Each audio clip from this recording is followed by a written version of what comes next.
বিসমিল্লাহির রহমানির রহিম। আসসালামু আলাইকুম। আজকে দেখাবো কাঁঠাল দানা দিয়ে কিভাবে লটকা শুটকি রান্না করতে হয়। তো শুটকিগুলো ভালো করে ধুয়ে গরম পানি দিয়ে সিদ্ধ করে নিয়েছি, তারপরে পাটা পোতা একটু ছেঁচে নিয়েছি। তো তেল গরম হয়ে আসলে শুটকিগুলো দিয়ে দিয়েছি। শুটকিগুলোকে একটু ভেজে নিব। ভাজা হয়ে আসলে পেঁয়াজ দিয়ে দিব। তো পেঁয়াজগুলো দিয়ে দিলাম। পেঁয়াজগুলো এখন সাথে একটু ভাজবো।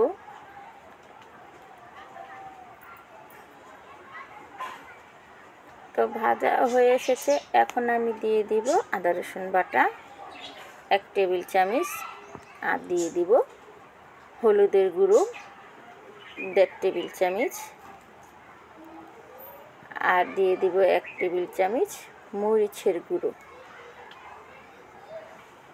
আর দিয়ে দিব হাফ টিস্পুন ধনিয়া গুঁড়ো, জিরার গুঁড়ো, আর পরিমাণ মতো লবণ দিয়ে এখন একটু এটাকে তেলে ভেজে নিব মশলাটা। তো ভাজা হয়ে আসলে দিয়ে দিব পরিমাণ মতো পানি কষানোর জন্য।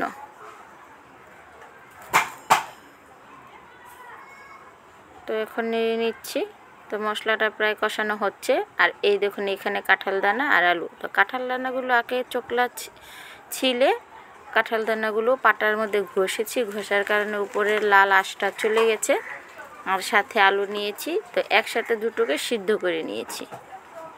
মশলাটা কষানো হয়ে গেছে। তো এখন আমার কাঁঠাল দানা আর আলু দিয়ে দিলাম।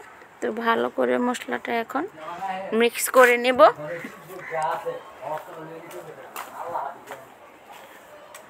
তো মিক্স করা হয়ে গেছে, এখন এটাকে আরও কিছুক্ষণ কষাবো। কষানো হয়ে আসলে দিয়ে দিব পরিমাণ মতো পানি। তো বেশি পানি দেওয়া লাগবে না, যেমন 4 কাপের 1 কাপ পানি। তো আগে থাকতেই তো আমি এটা অর্ধেক সিদ্ধ করে নিয়েছি। তো নেড়ে চেড়ে এখন আমি ঢেকে রাখবো 2 মিনিটের জন্য। তো দেখুন বলক চলে এসেছে।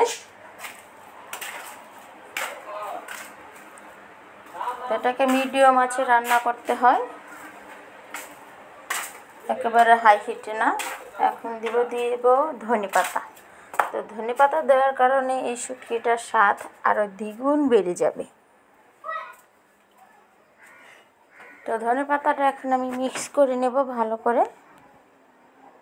তো এই কাঁঠাল দানা দিয়ে লটকা শুটকি রান্না করলে এত মজা লাগে, সেটা আমি বলে বোঝাতে পারবো না। আমার আনিশার আব্বুর খুব প্রিয় এই কাঁঠাল দানা শুটকিটা। তো প্রায় হয়ে এসেছে। তো দেখুন কিছুক্ষণ পরে একেবারে হয়ে গেছে, একেবারে আঠালো আঠালো। এখন আমি নামিয়ে ফেলবো। তো এখন আমি বাড়ছি বাটিতে, কতক্ষণে খাবো।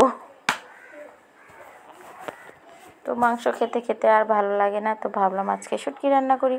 তো সেটাই আবার আপনাদের সাথে শেয়ার করলাম। তো আমার ভিডিওটা আপনাদের যদি ভালো লেগে থাকে, অবশ্যই আমার ভিডিওটা দেখা মাত্র একটি লাইক দিতে ভুলবেন না, comment, share, subscribe my channel Sathi Hasan kitchen. তো আপনারা এইভাবে রান্না করে খাবেন। এই কাঁঠাল দানার শুটকিটা সত্যিই অসাধারণ, আর রান্না করতে বেশি সময় লাগে না। তো আজকের জন্য বিদায় নিচ্ছি। আল্লাহ হাফিজ।